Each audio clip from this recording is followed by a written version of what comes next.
This is Paranui Pa, right in the heart of Ngati Raukawa, and today the venue for local iwi leaders to create an iwi education strategy.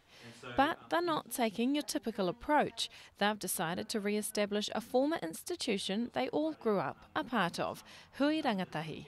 One of the things that's really exciting me about the Hui Rangatahi, or exciting our team, including all the people who have come today, is the idea of doing something completely different, completely revolutionary, trying to create a strategy that belongs within the people and being led by the people.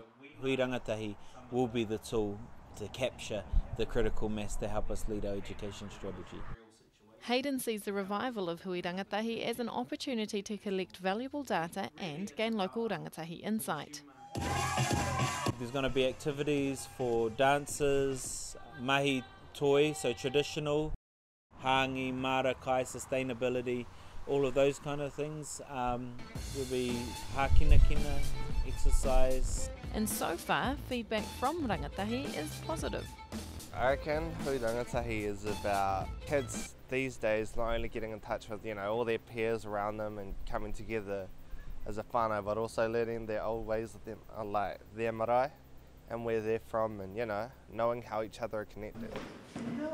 These hui were derived from Ngati Raukawa's Tribal Development Plan Whakatupuranga Rua Mano, initiated in 1975. For reasons that are unclear, it met its demise around 20 years later. But the team here sees this becoming a tradition in whānau for many generations to come.